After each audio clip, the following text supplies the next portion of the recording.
TechnoGimp. Who am I? Teach. Who am I?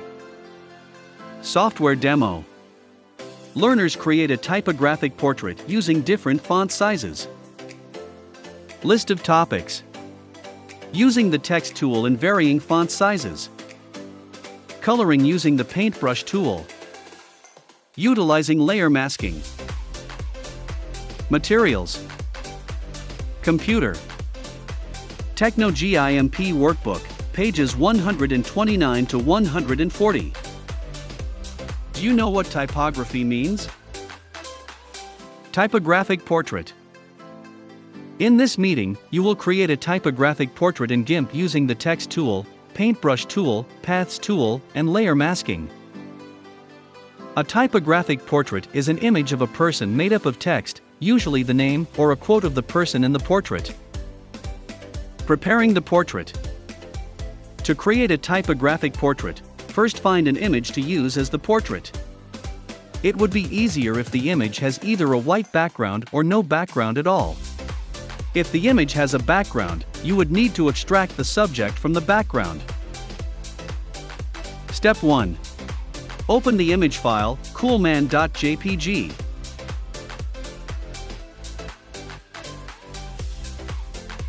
Step 2. Then, go to the menu bar and click on Colors. Threshold. Step 3. In the Threshold dialog box, 1. Move the black slider to the right to make the other parts of the image more visible. You can also 2. Input 160 as the value in the left side box. Make sure the facial features of the subject are clear before 3. Clicking on OK to apply the threshold. Step 4. Create a new layer and set Fill Width to Transparency in the New Layer dialog box. Then, click on OK. Step 5. Right-click on the new transparent layer and select Add Layer Mask. Then, 1. Select White, Full Opacity, and 2. Click on Add to add the mask to the transparent layer. Step 6.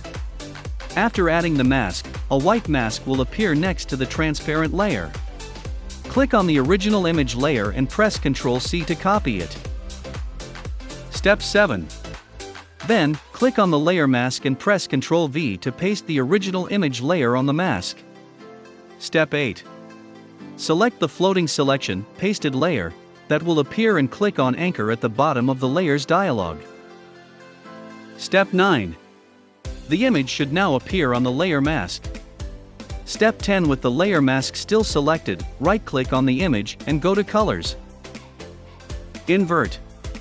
You can also access this command in the menu bar. Step 11.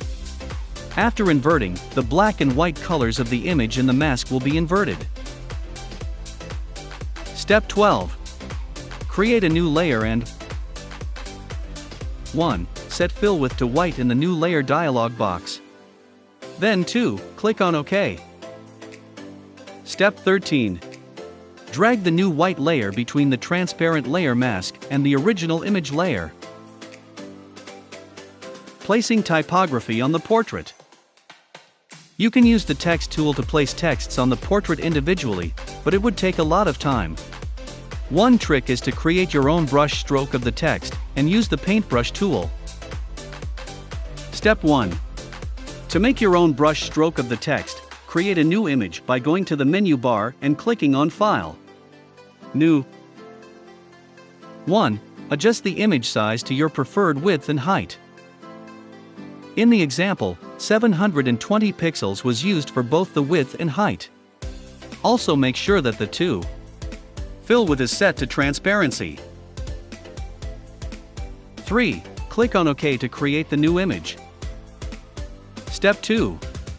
Use the text tool to type a name or a quote and change it to your desired text format. Step 3.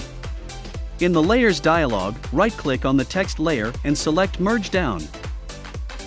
Step 4. Click on the background layer and press Ctrl+C to copy it on the clipboard. Step 5. Go to the brush stroke selection and find your name or quote. Note, GIMP has a feature where it automatically converts an image to a brush stroke when you copy it on the clipboard. Step 6. Go back to the original image file by clicking on the first tab above the canvas. Step 7. In the Layers dialog, 1. Click on the white layer, and 2. Decrease its opacity to 30. A grayish image of the subject will then appear. This will serve as the guide for your typography. Step 8. Next, click on the transparent layer. Step 9. Select the Paintbrush tool from the toolbox and select the newly created brush stroke from the brush stroke selection. Step 10. Start using the brush to fill the portrait with texts. You can use different brush sizes to fill the portrait. Press the left bracket key to decrease the brush size, and the right bracket key to increase its size. Do not click and drag the brush because this will paint the portrait with a solid color. One click will suffice to put a complete text. Step 11. Notice that only the gray areas are painted using the Paintbrush tool. This is because of the layer mask that you placed on the image. Step 12. Fill the vertical spaces with texts. The final output will look better if almost all gray areas in the portrait are filled with text. Step 13. In the paintbrush or tool options, change the angle of the brush to 90. Step 14. Take your time filling in all the spaces using the vertical brush.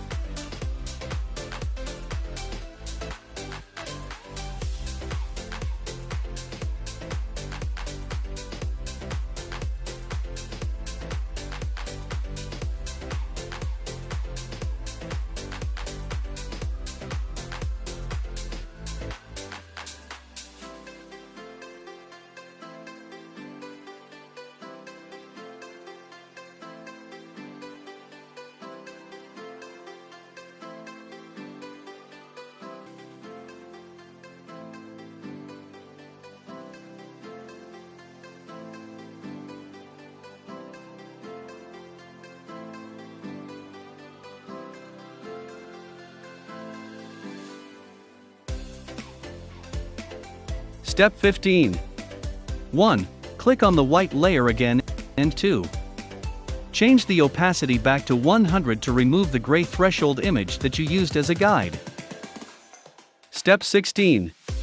You can change the background color using the Bucket Fill tool. Just make sure to change the background color and not the foreground color, and that layer number 1 in the Layers dialog is selected.